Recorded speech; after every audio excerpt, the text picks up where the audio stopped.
Okay, hello everybody. Welcome to today's live session. I'll start by introducing myself. My name is Isabel Fernandez. I am the co-founder of PASU and one of the IELTS instructors.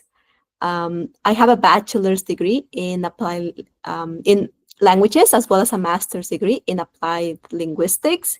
I have a certification from TESO Canada, and I'm also Ontario certified. I'm really happy to have you join today's class, in which we'll be going over the IELTS structure for Task 1 Academic. All right, so if you're looking to study abroad, you will need to take the IELTS academic version of the test. All right, so when you go into the writing section, this is the task that you will be asked to answer in the exam. All right, so again, I am very excited to have you join me today.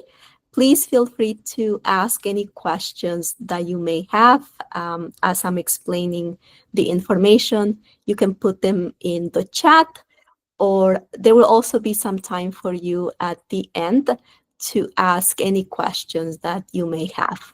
All right, so let's take a look at what we'll be looking at in today's class. So let's take a look at the agenda. All right, so we're going to start off with what is Task 1 Academic? All right, so it's important for you to understand, to know what this task is about. Next, we're going to be looking at why structure matters.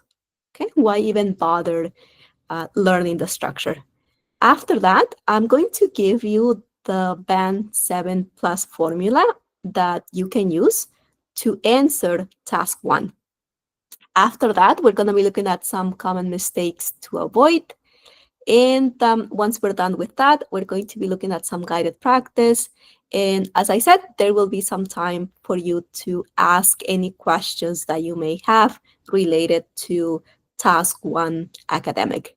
And also make sure to stick around until the end, because we have a promotion for you as a thank you for joining today's class. All right, so let's take a look at what is Task 1 Academic. First of all, before we actually look at that, let me just remind you, when you go in for the test, you will have 1 hour to complete the writing section, okay? And you will need to answer 2 tasks, Task 1 and Task 2. In Task 1, you will have to describe some type of visual information using your own words. Okay, it's important to note that you are required to use formal or academic language, all right? Because you will be writing a report. Okay, that's the type of task that you will be asked to write. And you will need to write at least 150 words, and you will have 20 minutes to complete this task. Okay, remember I said before, you will have 1 hour to complete the writing section. That means the remainder of the time, so those 40 minutes that you have left, you will be required to complete task 2, right? Which we covered in another session. Actually, yesterday we did that. All right, but again, today's class is only focusing on task 1, academic. All right, so when you go in for this task, there are different types of tasks that you may encounter, right? So there are 7 of them. Line graph, I would say, is one of the most common ones. We have also a bar chart, pie chart. You may also get a map or a process diagram, or even maybe a table. Or it could be a combination between any of those 6 that I just mentioned. So you may have a pie chart with a bar chart. Okay, so you would need to describe both of them. Or you may have a line graph with a table. Okay, so you may get that question as well. And obviously, you don't know which of these you're going to get. So it's very important for you to become familiar with all 7. All right. I'm going to show you just a quick example of each of them so you kind of understand better what I mean when I say bar chart, for example. So let's begin with the line graph. Okay, so here is a sample prompt. You will have the let's say the introduction to the graphic, and in this case it says the graph gives information on the proportion of urban residents in 4 Asian nations between 1970 and 2020, along with projected figures for 2030 and 2040. Right? So as you can see, um, we have the lines, in this case, 4 different lines representing each of the countries that you have listed here. Therefore, this is called a line graph. Right? So you may get a line graph with 3 lines, 2 lines, as like in this example, 4, or up to even 5 different lines. All right? But obviously, each of those lines will be titled. Okay, so you will know which one refers to which. So as I said before, this is one of the most common task types in Task 1 Academic. Now, let's take a look at the next one, which is a bar chart.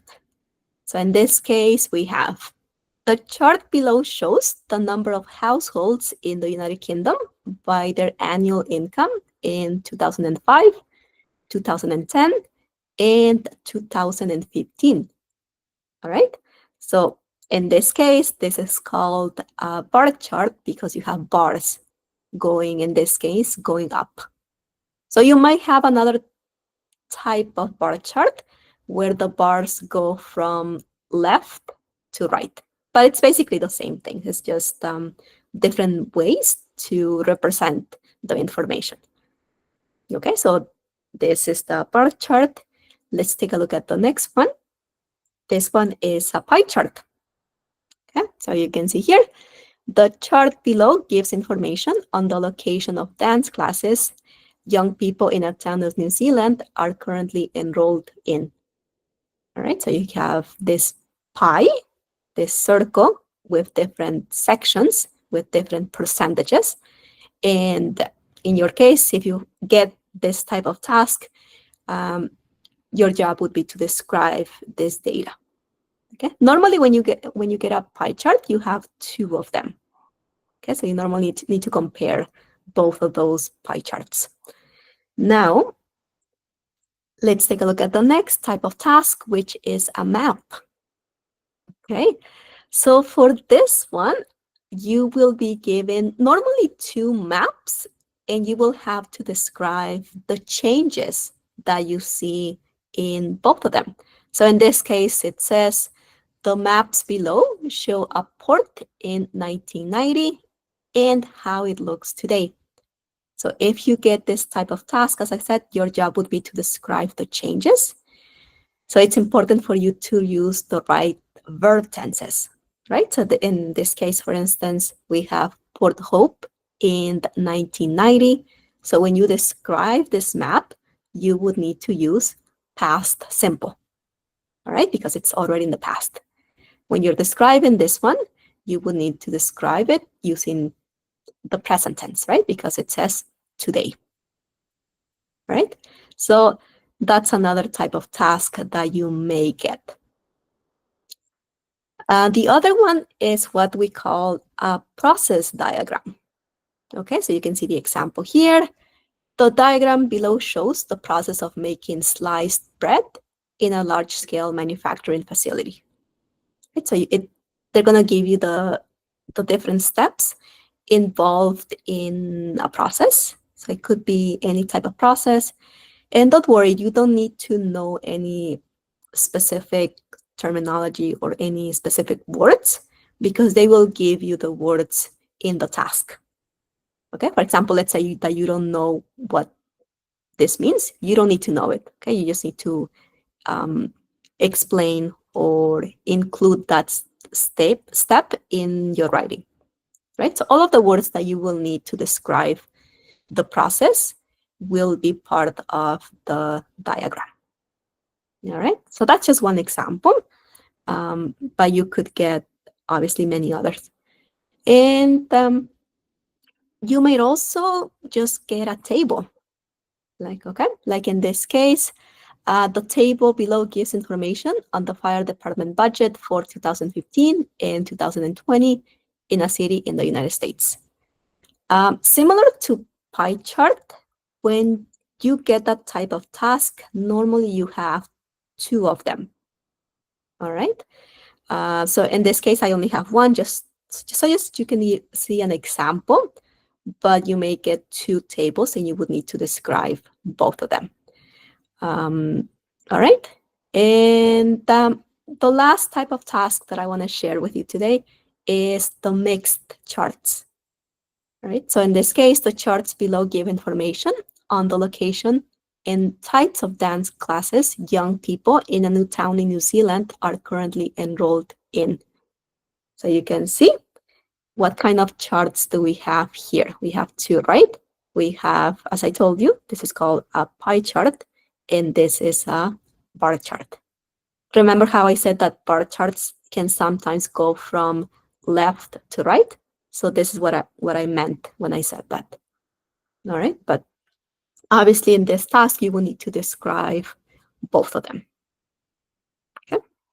So yeah, those are the types of tasks that you may get when you write task 1 academic. And once again, you will need to become familiar with all of them because you don't know which one you will get on test date. Okay.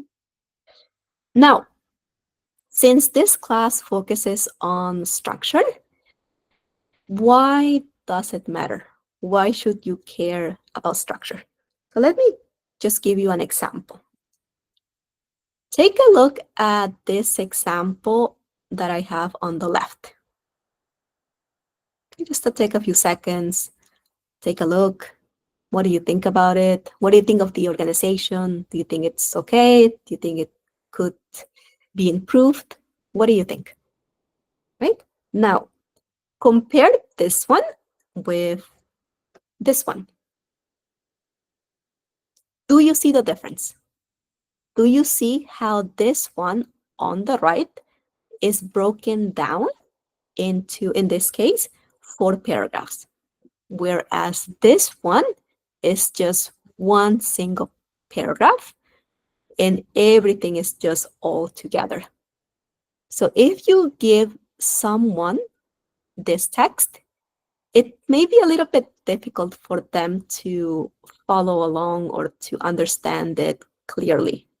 Whereas if you compare it with this one, it would be easier to follow, right? Also notice that I have bolded some of these expressions, which make it easier for the reader to follow your text, to understand it. There's more clarity, there's more flow, it's more logical. Okay, so it's very, very important for you to follow a structure, to use linking words in order to make your writing organized. Okay. Now, I just want to take just a few moments here to just very briefly show you the IELTS band descriptors. In case you've never seen them before, they're basically the way examiners mark your writing. Okay, so as you can see, you are going to be marked on four things, let's say. You will be marked on task achievement. Okay, in other words, did you fulfill the task? So if they asked you to describe a map, did you describe a map and not something else? All right, so that's just part of task achievement. We also have coherence and cohesion, which is our focus for today. You can see here, for coherence and cohesion, for band 5, it says, Organization is evident, but it's not wholly logical, and there may be a lack of overall progression. So if you write a similar paragraph to the one that I show you here, you may get a 5 for coherence and cohesion, okay? Because it's not logical. If you look at band 6, information and ideas are generally arranged coherently, and there's a clear overall progression. Okay? Cohesive devices are used to some good effect, but cohesion within or between sentences may be faulty or mechanical due to misuse, overuse, or omission. Omission means that you didn't include them. So again, going back to this paragraph, if you don't use these types of words, then your score for coherence and cohesion will suffer. The other two areas that you are marked on are lexical resource and grammatical range and accuracy. Lexical resource means vocabulary, and grammatical range obviously means your grammar, your punctuation, and so on. Now, if you are looking to get band 7 and above, then you need to follow what the examiners are asking you to do. For instance, again, for coherence and cohesion, information and ideas are logically organized and there's a clear progression throughout the response. But if you're aiming for band 8, let's say, information and ideas are logical sequence and cohesion is well managed. Paragraphing is used sufficiently and appropriately. So that's what you're looking for. This is what this paragraph shows. Okay, that band 7, 8, or even 9. All right. Now, let's have a look at the formula. Okay, so this is the formula that you can use for any type of task. So it doesn't matter whether you get a process diagram, a line graph, a pie chart, it doesn't matter. You can follow this exact formula. So you can see you're going to start with the introduction, followed by the overview. Then you're going to have details paragraph 1, details paragraph 2, and in some cases, it may be appropriate to have even a third details paragraph. This will be dependent on the task that you get. For maybe for a lot of them, 2, let's call them body paragraphs or details paragraphs are enough. Okay, but again, in some cases, it may be appropriate to have a third one. Let's look at the breakdown. So when you write each of these sections, we recommend that you follow a certain number of words or that you try your best to write this amount of words. For instance, for the introduction, it is recommended that maybe 30 words more or less should suffice. When it comes to the number of sentences, 1 to 2 is enough. All right, so your introduction shouldn't be that long. Now, if we look at the overview, you can see 40 words normally does the trick. And when it comes to the number of sentences, 2 of them normally is enough. And looking at the details paragraphs for each of them, let's say you only have 2 of them, then somewhere between 50 to 60 words for each of them. And when it comes to the number of sentences, 2 to 3 3 to 4 should be enough to describe the data that you're asked to describe. Now, if we're looking at the totals, 170 to 190 in terms of the number of words, and 9 sentences to 12 is usually a good number. All right. But again, you may include a third details paragraphs. So in that case, the number of words for each of them will be lower. Okay. Try not to go over 200 words. That is too much. And again, remember, you only have 20 minutes to complete this task. So even if you wanted to write more, you probably won't have time to do so. Okay. Now, let's take a look at a sample prompt. So we're going to be working with this one, and I'm going to be showing you each of those parts that I put in the slides before.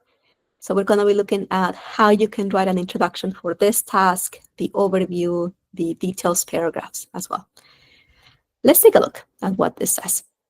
The graph gives information on the number of stores that closed and the number of new stores that opened in England between 2000 and 2010. Okay, so that's the information that is represented in this line graph. Remember it. It's lines, we call them line graphs. Now, the first thing that you need to do before you start writing anything is the brainstorming. All right. So you have to look at the graph, at the line graph in this case, and analyze it. Take a couple of minutes to try to understand what is happening in the graph. What is the graph showing you? So in this case, you can see it's color-coded, so you can kind of see what each line refers to. In this case, we have the blue line refers to the number of stores that closed between that period, right? And the orange one refers to the number of stores that opened in the same time period. So what do you see? What do you see here? What is happening? What are the lines showing you? Okay, you can see let's start with the orange line, the openings. You can see that in 2000, the number was around 8,500, more or less. By the end of the period, it dropped to 2,000. So you can say that that could be one of the things that you focus on in your writing, okay, that it decreased. So again, just try to understand what you're looking at in the data. What is the data showing you? Closures. What do you see in closures? All right, so it started around, let's say, 6,500. It plummeted, right? It dropped very low to under 1,000, and then it went up again. And then by the end of the period, it was kind of like at the same level compared to when it began in 2000, right? So keep those things in mind, again, before you actually start writing. Now, what we did there was the brainstorming, right? So this is basically what I just said. Stores openings decreased significantly, but declined steadily after 2003. Stores closures initially dropped, then rebounded, returning to the 2000 level by 2010. Now, once you have analyzed the data, you can start with your introduction, right? So we're looking at the prompt again. In the introduction, all you need to do is to paraphrase this text. You're going to reword it. You're going to say this, but using your own words. Okay, so let me show you an example so you can see. The graph provides data on the number of store closures and the opening of new stores in England from 2000 to 2010. So you can see I'm basically saying the same exact thing, but using different words. You can see I made some changes. Instead of saying the graph gives information, the graph provides data. And even here, you could be more specific. You could say the line graph, because you know the specific type of graph that this one refers to. So you could say that you can add it here. The line graph provides data. And instead of saying the number of stores that closed, okay, this is a verb, I'm going to use a noun, store closures. The same for opening. In the opening, instead of saying that opened, I'm going to say opening. Instead of saying between 2000 and 2010, I'm going to say from 2000 to 2010. And obviously, there's no way that you can paraphrase England, so that remains the same. So the names of cities, countries, um, that information should remain the same. You shouldn't change that. Okay. So you can see just one sentence in this case is more than enough for the introduction. Now, once you are done with that, you are going to move on to the overview. So in case you're wondering, what is the overview? The overview gives the big picture. This could be trends, this could be comparisons, it could be the highs and lows. But it's important for you to remember that you should not provide specific data just yet. Okay, so don't include specific numbers from the graphic in the overview. All right, now let me show you what I mean. So I'm going to give you an example. Again, we'll continue working with the same prompt here. Overall, it is clear that the number of store openings saw a significant decline over the 10-year period. In contrast, store closures initially dropped considerably, but gradually rebounded, ultimately returning to the same level as at the start of the period. So you can see here, I didn't say that in 2000, for example, here, the number of store openings was at 8,500. Not yet. So what examiners are looking for here is just a summary without numbers of the information that you have in the graph. That is it. Okay. Once you have your overview, you can move on to the next part, which is the details paragraph. And here, what you're going to do, you're going to describe the first half with comparisons, right? And you're going to explain this information by grouping whatever it is. It could be similarity, it could be time, it could be trends. So you're going to group them together and you're going to describe the trends or the key features in one paragraph. In this case, so let me show you what I mean. This one, I'm going to start with the store openings.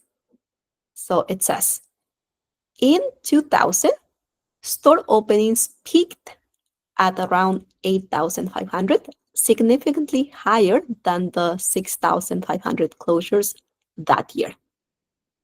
However, openings decreased sharply to approximately 4,000 by 2001, then rose gradually, reaching 6,000 by 2003. From that point, the number of new stores declined steadily, dropping to just over 2,000 by 2010. All right, so as you can see, in this particular paragraph, I only focused on what happened with the number of store openings. That's it. So that's what I mean when I say describe the first half of the data.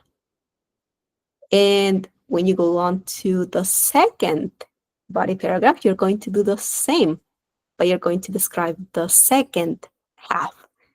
Since I already described openings, what I'm left with is the closures. So this paragraph will focus on describing the trends, the features that happened with store closures. So let me give you an example here. Closures, on the other hand, followed a more erratic trend. After a slight dip in 2001, so you can see there was a slight dip. So it went down, but just a little, not too much. Then the figure rose to a peak of 7,000 a year after. All right, so it's describing this movement here. So it went from 6,000 over here to 7,000 before falling again in 2003. You can see it went down again. The most dramatic change occurred in 2004. Where is 2004? You can see here when closures plummeted to below 1,000. So that's what you see over here. However, this was followed by a strong recovery to over 5,000 in 2005, after which numbers remained relatively stable until rising again in 2010. Okay, so as you can see here, I explained the main changes, let's say, that happen with store closures.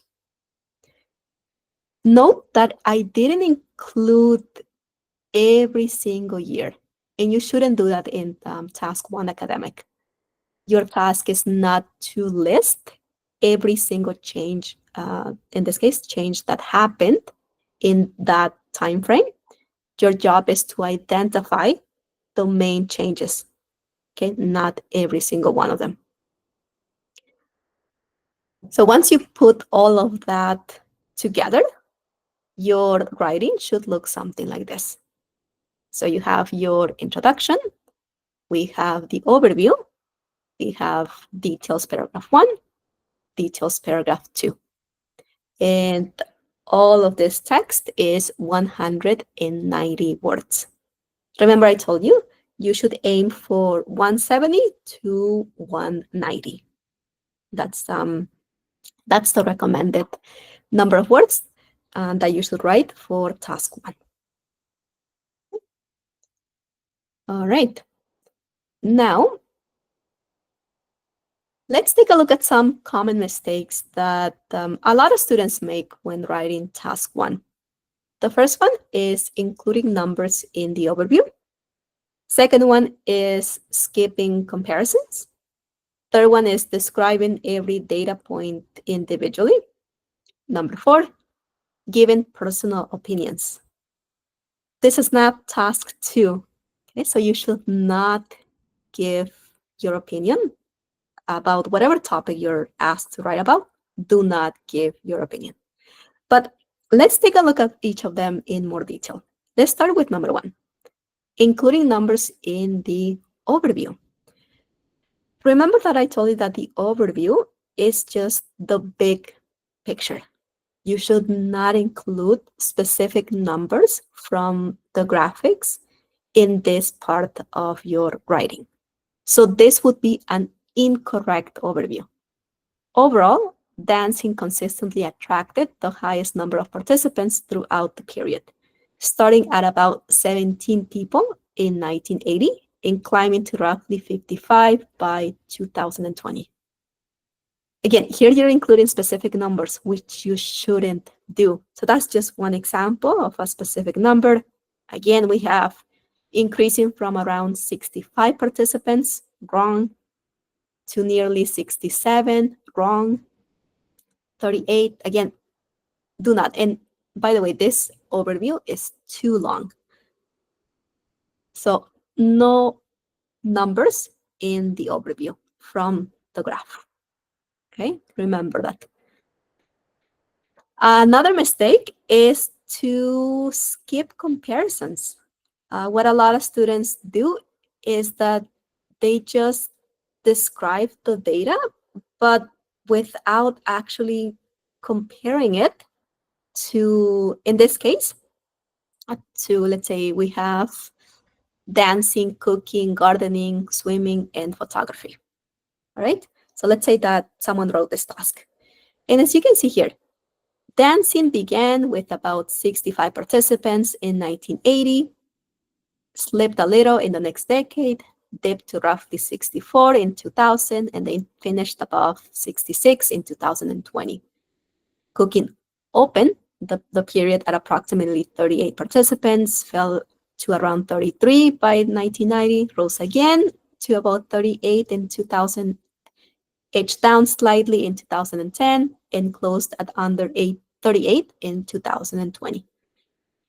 What I'm trying to say here, they're not comparing.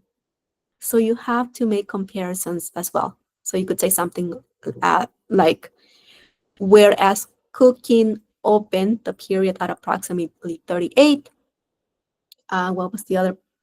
Gardening was at 30. Okay, you just have to make those comparisons when you are describing the data.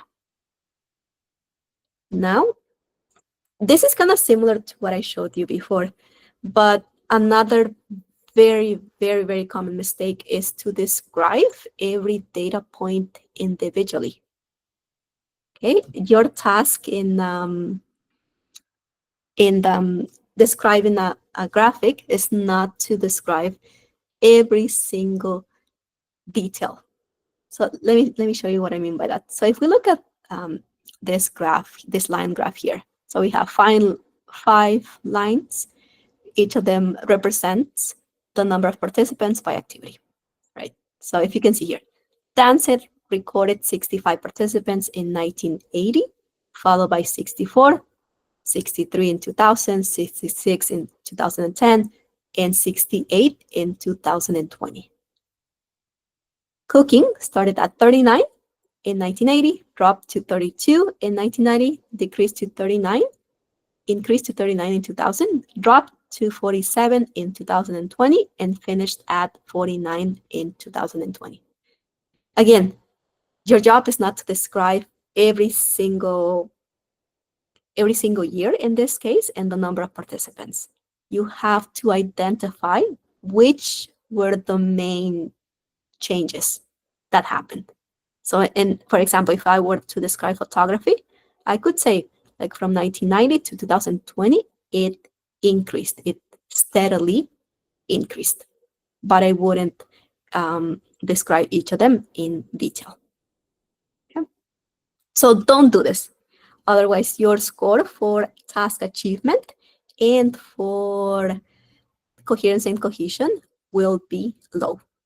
You will not be able to get more than I would say even a 5 for those two parts of the band descriptors.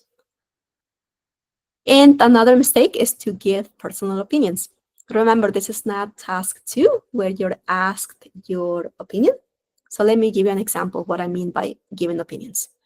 Let's say that you say, the graph illustrates the number of people who took part in dancing, cooking, gardening, swimming, and photography at a community center in the Canadian city of Toronto over a 40-year period starting in 1980. So that's good. You're describing what the graph shows. That's good. But then look at the mistake that this student made. I personally feel it clearly proves that everyone should have chosen dancing because it is far the most enjoyable city. No. Okay. Task 1 is factual, meaning that your task is only to describe the data that you are given, not to include your personal opinion. Okay. Now, let's take a look at some guided practice. I have this prompt that we're going to be working with. And you can see we have a bar chart. And the chart below shows the percentage of households in rented and owned accommodation in Canada between 1990 and 2025. Right? So basically, how many people rented and how many people owned a home. How many people were homeowners. So that's what it's showing you here. What I would like for you to do, if you're able to, I have these sentences here. What I would like to ask you is to see if you can rearrange them. In other words, these sentences are not in the correct order. For example, what I mean by that. A, by 2015, the percentage had dropped to half of the population living in rentals. This should not be the first sentence that you write. Okay, so your job will be to find the sentence, one of these, that should be the introduction. Because remember, that's what you need to write first. The introduction. After that, you're going to need the overview. And once you're done with that, you're going to need to find the sentences that describe the, the details. So I'm going to give you, let's say, I'll give you like 4 minutes. Okay, 4 minutes for you to try to see if you can put these sentences in order. Again, which one is the first one, second one, third one, and so on. Write it down. You just need to write down maybe just a letter. And after that, we'll go over the answers and see if you got them right. Okay, so again, 4 minutes to work on this.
All right, everyone. So that was 4 minutes. Let's take a look at whether you got them right. Okay. If anyone would like to share their answers, please feel free to unmute yourself. But what was the first sentence? Which one should go first? Do any of you want to share what you have?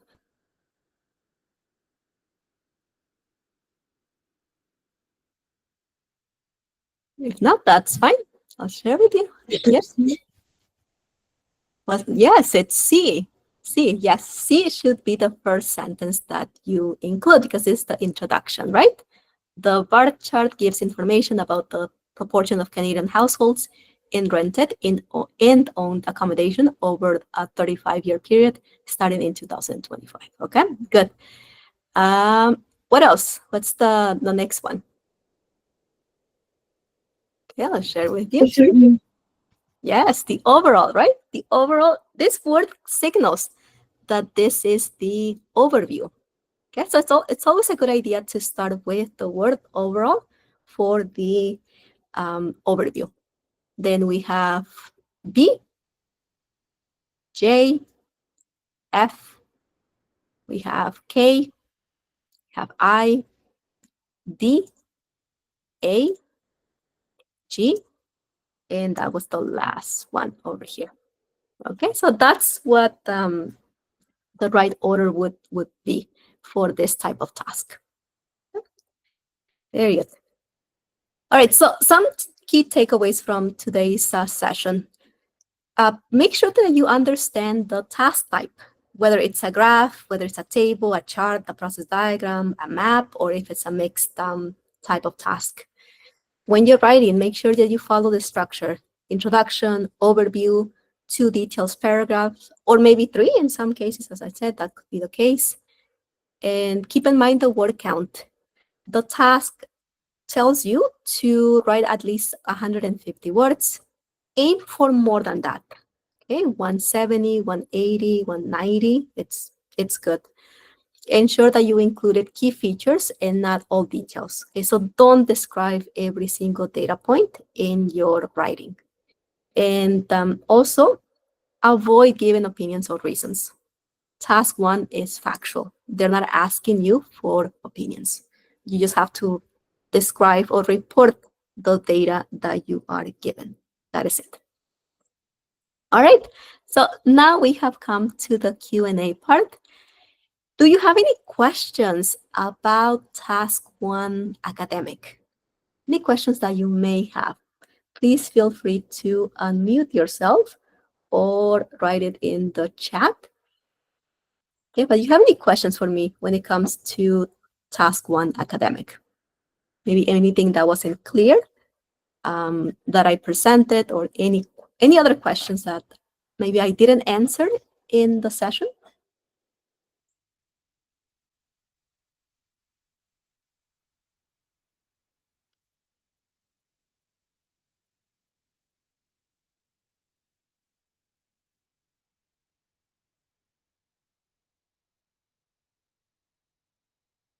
No questions. All right, that's fine. If you have any other questions some other time, you can always reach out to us and we will be happy to answer any questions that you may have. Right? So next steps, we would like to invite you to check out our platform, ielts.passu.ca. That's our website. Or you can also download our app, which is available on Play Store as well as on the App Store. And on our platform, you'll be able to find structure and grammar analysis, brainstorming, AI and teacher evaluation. We also have linguistic tools and study partners. So starting off with structure and grammar analysis, you can see the same task that we worked on today. You can find it there. And the good thing about it is that it's color-coded. So it's going to help you to see the different parts that make up each of each part that makes up the task. Okay, so for instance, here we have the one in blue is the introduction. You can see the overview and the trends. It also gives you the ability to see the grammar analysis. I know that in this session, we didn't really touch on grammar, but obviously it's an important part of the score that you will be given because it's 25%, right? Coherence and cohesion is 25, lexical resource is 25, grammar is 25, and task achievement makes up the other 25. But going back to grammar, it shows you the different types of sentences that were used to describe this particular task. We also have brainstorming. As I showed you before, it's very important for you to take some time, take a couple of minutes to analyze, to study the information that you're given. So therefore, when you start writing, it makes it easier for you. So you can also find that on the model answers that we provide. Okay, so I'll give you the brainstorming that I followed before actually starting to write each of the answers.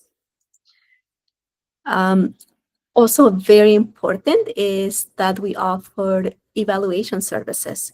So if you're looking for someone to take a look at your writing, maybe you don't know what your weaknesses are, you can submit your writing for evaluation.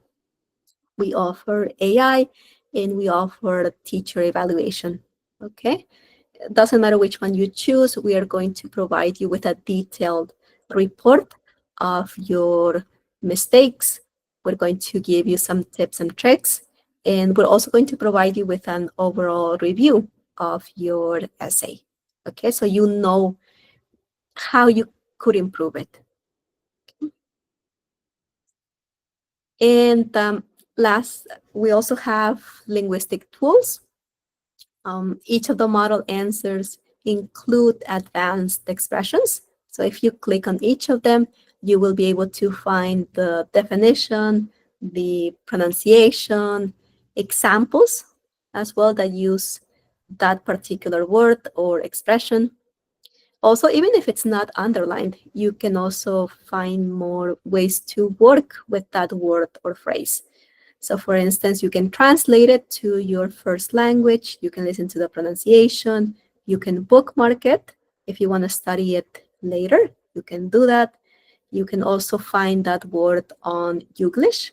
In case you're not familiar with Youglish, it's a platform that gives you the ability to listen to that particular word in context. So it uses videos from YouTube in which people use that particular word. So it's a very good tool to use if you're looking to expand your vocabulary. And we also offer study partners. So if you're looking for someone to study with or to share some tips and tricks about any of the IELTS sections, you can also connect with them. And as I said at the beginning, we have a promotion for you today as a thank you for joining our live sessions. We are going to ask you to fill out a survey. So we would like your feedback on today's session. We would like to know how we could improve it, what other topics you would like for us to cover in future lessons.